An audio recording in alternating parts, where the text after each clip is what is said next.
Okay, so Valu and I are going to be talking about developmental psychology. This is for Chapter 16, Adolescence, Psychosocial Development. Now, scrolling down to the slide titled Identity, you'll see that Erickson defined identity as the consistent definition of oneself as a unique individual in terms of roles, attitudes, beliefs, and aspirations. At the next slide, you'll see that there are multiple pathways that we go through looking for establishing our identity. Erik Erikson defined identity versus role confusion as the fifth stage of development, and so this is the time period in which adolescents are trying to figure out pretty specifically who they are as individuals, as unique individuals, moving forward into the future. Now, identity achievement will be the point at which a person attains that identity. Foreclosure is the term for when adolescents basically just accept whatever identity was given to them from their parents or from their societal roles, and so they don't go out searching for a new identity. They just go along with whatever was kind of handed to them when they were born or as they were growing up. Role confusion is the process during which adolescents don't seem to know or possibly not even care about what their identity is, so maybe they try out different hats, go through different processes or phases or things like that, trying to not really defining specifically what their identity is, but being open to multiple identities, and sometimes with a significant amount of confusion. And then the moratorium is when the adolescent's choice of identity is for some reason contentious or maybe a little bit controversial. For some reason it's difficult for them to accept or to establish that identity, and so they just put it off until the future and not worry about it until later. Now, scrolling down further to another slide marked identity, the four arenas for identity achievement would include religious identity, political identity, vocational identity, and gender identity. And of course there are a lot of other identities that may overlap with these or connect with these, but these are the four major ones that adolescents are often looking for establishing their own identity. And indeed, we can see scrolling down to four areas of adolescent identity formation. Sexual identity is included. This may or may not be specifically related to the gender identity. There are certainly gender roles and gender norms that adolescents are trying to figure out how they fit into the spectrum of gender identity, but also they're looking at developing their sexual identity in terms of sexual beings. And of course, this again would not be an either or. There's a spectrum of interest in various genders, also a spectrum of interest at all in sex, from asexual all the way up to highly sexual. And so, teenagers with all the hormones and everything coursing through their body are also entering kind of an adult realm of sexual expression, and establishing their sexual identity will be part of this formation. Moving now down to the slide called Relationships with Adults, we can see that conflicts with parents specifically, but also other adults, can peak during adolescence. It's typically a time when there is a lot of, tension among parents as adolescents are trying to establish more responsibility and independence, also where more is expected of them, but at the same time where adults don't want to give them 100% responsibility and independence, and so there can be tension in the home. Bickering is specifically the type of arguing that is kind of petty or peevish. It's usually repeated and ongoing, and there may be high levels of bickering as a specific type of argument with parenting. We can also have uninvolved parenting issues, so that while adolescents are seeking independence and responsibility on their own, if they don't have parents that are involved with them, looking out for them, as we've talked before, their brains are not yet fully developed, and they're also not yet fully socially developed. So this sort of neglect can be destructive even within this period of relationships. So going now down to the slide called Relationships Within the Family, you can see that there are various dimensions for establishing how close a family is with adolescents and with their parents. Number one is communication. How often do they communicate with each other, and to what extent are they communicating openly? Then we have support. Do they rely on each other? connectedness, how emotionally close do they feel to each other, and then control, do parents encourage or limit adolescent autonomy? And so these 4 different levels or measures are going to be establishment of the well-being of the relationship. Going down a couple more slides, we can see another with relationships with parents. Do you know where your teenager is? And so parental monitoring is the parent's ongoing awareness of what their children are doing, who they're with, where they are, all of these different things. And so there's going to be a number of different levels within this very complex spectrum of parental monitoring.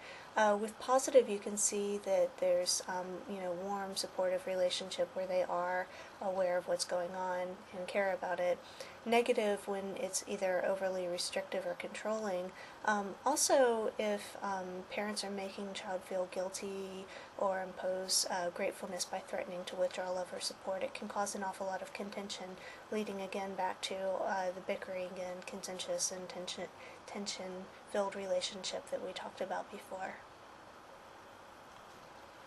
Going down now to the slide called Relationships with Peers, you can see 4 different types of relationships or issues within these relationships. First is peer pressure, which would involve an encouragement to conform to one's friends or contemporaries in terms of behavior, dress, attitude, basically abiding by social norms. And these can be both wide social norms, so across many contexts, this is how you should basically behave, or very context specific, such that an adolescent that feels as though they are well suited with their peers goes into one new novel situation where their peers are doing something new, and suddenly it feels as though the rules are changed and they must abide by this. Second, we have selection. So teenagers do select friends whose values and interests they share, and they will abandon friends who follow other paths. This goes into peer pressure, both exerting this sort of peer pressure on each other in order to maintain the friendships, but also keeping in mind that they will often opt into relationships in which the peer pressure that they experience is at least somewhat aligned with what their preferences are. So it is a two-way street. It's not that just all teenagers are 100% victims of peer pressure. There is a selection component as well. Third, we have facilitation. So peers will facilitate both destructive and constructive behaviors on one another. So the peer pressure is to do well, it's also to do poorly sometimes, but it does make it easier to do both the wrong and the right thing. And of course we know that teenagers, adolescents are much more likely to take risks than people at other ages, and so this can definitely fall into it, these relationships with peers. And then finally we have deviancy training, so basically destructive peer support in which one person shows another how to rebel against authority or social norms, so kind of egging each other on to the next level of deviancy.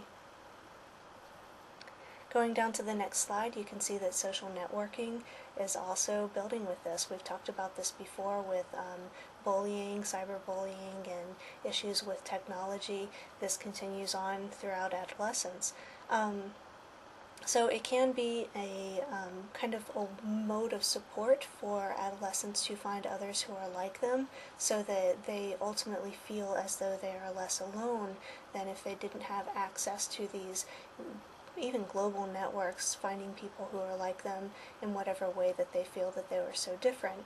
But at the same time, it can lead to kind of a distance among peers if bullying is used, or if they are involved with their technology rather than with each other when they're in social settings.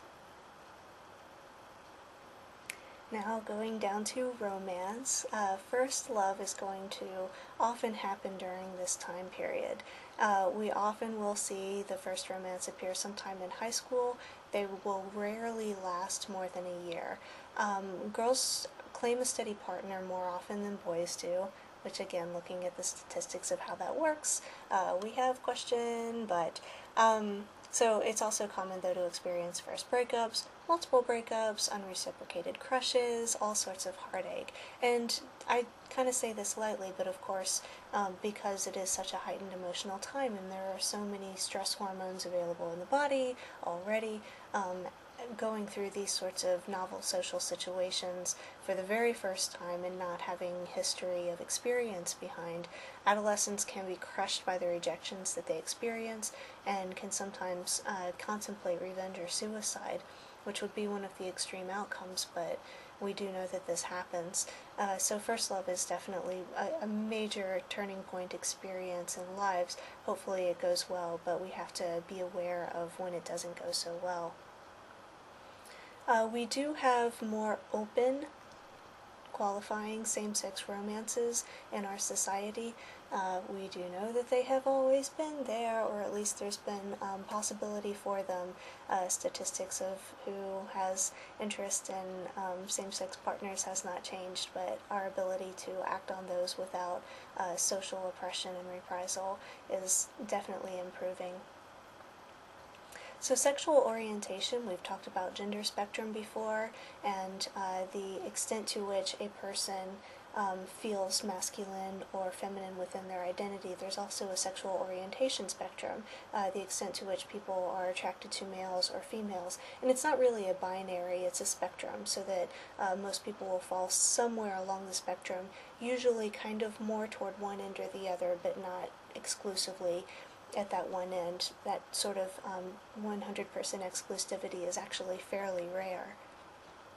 Going down now to gender dysphoria, this is the point at which an adolescent realizes through their identity seeking that their gender, their identity expression of their masculinity or femininity does not match up with their biological sex. And again, this is not new. However, our understanding within society and our ability to speak openly about these things in a knowledgeable way is definitely increasing these days. So the gender dysphoria is a DSM-5 diagnosis that specifically is dealing with the distress that is felt by this. And again, we want to be very careful with the purpose of these designations. It's to understand common symptoms that people feel. It is not to create stigma or to pathologize the, not too uncommon experience of gender not matching up with a person's sex. Going now down to several slides on sex education, you can see that adolescents have a lot of exposure to sex education from a lot of different sources. First, of course, from the media, also from parents, and both of these can be explicit, this is what sex is all about, or it can be kind of implicit or just part of the basic cultural milieu where people are discussing these things within the, hearing distance of adolescents, or when they see relationships enacted on TV or among their parents or adult peers of their parents. Next, we see from peers, oftentimes adolescents will talk to each other, of course, about sex and sexuality, and especially when they do not have access to any sort of explicit education from their schools, from their parents, or from the adults in their lives, they will turn more and more to their peers in order to learn about these things. This can also be particularly dangerous because their peers are also in the process of learning. They don't have very good information at this point, and so it is very important that we educate explicitly in schools. Going down to the next slide. Sex education in schools are actually very effective in teaching about safe behaviors, in teaching about respectful behaviors, in reducing teen pregnancy, and reducing STI transmission, sexually transmitted infections, and basically improving the quality of teens' belief in their capability and their control over their sexual lives. Abstinence-only programs, as well-meaning as they likely are, research has not borne out that they are very successful, and in fact, schools and regions that have abstinence-only policies tend to have higher rates of teen pregnancy and of STI infection. Next, we can go down to sadness and anger. Some of the issues that teenagers are dealing with, as we've said, it's a very hormonal time. It's also a time period with a lot of new social experiences and responsibility and independent from their parents and from other adults. And so some of the things that can arise are depression. So these would be self-esteem drops that they experience. Signs of depression are very common. Some people will experience extreme depression or chronically or intermittently. It can be connected with a lot of different stressors that they have in their lives, but of course sometimes especially if there's a very strong biological component, the relationship may be less with what is going on in their lives and more with their brain chemistry. And again, depression manifests in a number of different ways, but it is very important as psychologists that we understand that during this time it's when we're seeing sometimes the first manifestation of depression symptoms that could be adolescent specific or it could be chronic throughout adulthood. And either way, if it's more biological component or more stress related, context related to this time period, it is very important that we look at it, because moving down to the next slide, suicide is a very high risk in adolescence. And this would include, we have these three different designations. Cluster suicides, which is when several suicides are committed by members of a group within a brief period of time. That would often indicate that there is something significantly wrong going on within this peer group, that multiple have been led down this path. Then we have parasuicide, which would be any potential lethal action against the self that does not result in death.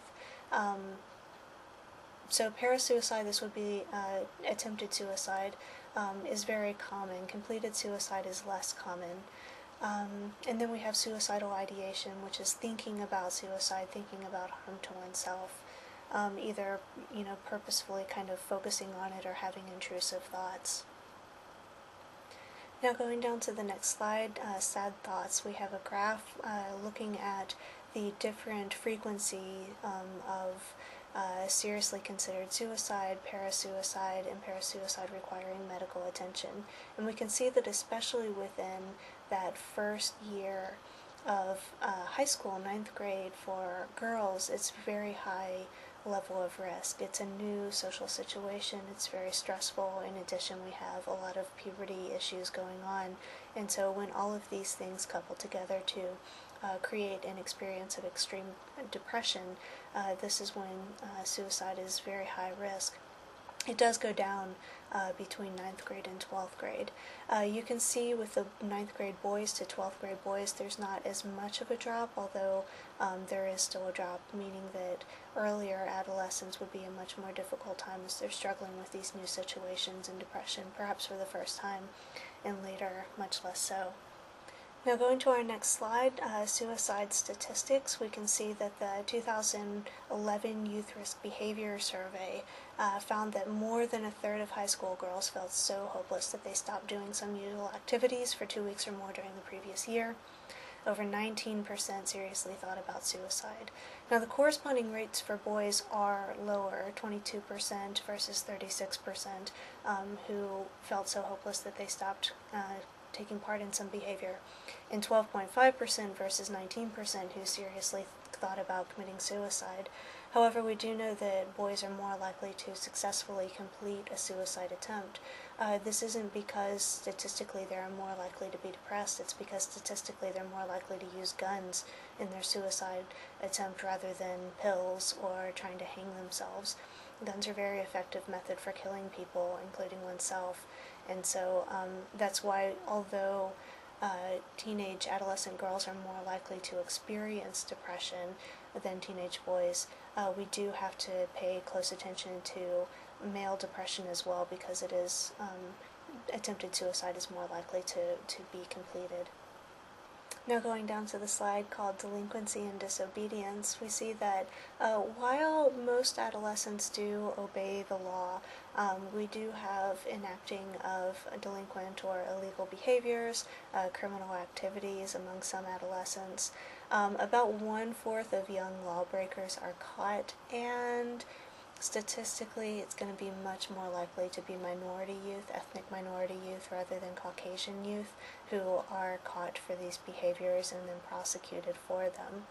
But the actual rates of being participant in violence or illegal activity are the same across ethnicities within the United States. So in the next slide we can see sadness and anger. How is delinquency predicted? Now from childhood it's primarily brain-based, so looking at hyperactivity, inadequate emotional regulation, so impulsivity, and different things like this. So basically the delinquent behavior or the destructive behavior would be much more associated with poor impulse control and inability to regulate one's own behavior. However, looking at adolescence, it changes to a more context-based sort of predictor. So having deviant friends who are committing crimes or doing criminal activities, or having few connections within school or community, basically not having a very good social support network would be a much better predictor than any sort of individual brain-based predictor that might have worked better with early childhood. On the next slide we can see delinquency and disobedience. There are two primary pathways for delinquent behavior with adolescents. There's the life course persistent offender, which is basically someone who begins criminal activity during adolescence, but it persists into adulthood. And then the second would be the adolescent limited offender, which is someone whose criminal activity stops usually around age 21. Now we also know that age 21, this is around the time where prefrontal cortex will be fully developed, and so there's a lot more emotional regulation and better impulse control and being able to do more quick risk assessments for choices. So the adolescent limited offender is probably connected to just basically having reached their full level of maturity. Also, they may have more control over their own lives and be able to predict or create better outcomes for themselves. Life course persistent offender, there's a number of different issues that may lead to that. We do know that it's associated with a number of risk factors in early childhood and on, but of course so is the adolescent limited offender.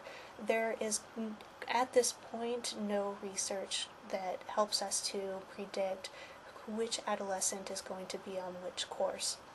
So we cannot know someone who is engaging in delinquent behavior as a teenager if they are more likely to continue on throughout adulthood, or if they're more likely to stop when they finish growing up. We just don't have that right now, although I think that research is ongoing and we may have better predictors and be able to offer better supports in the future. Now scrolling down to the slide called Drug Use and Abuse, Rise and Fall, you can see some trends over time of reported use of various drugs.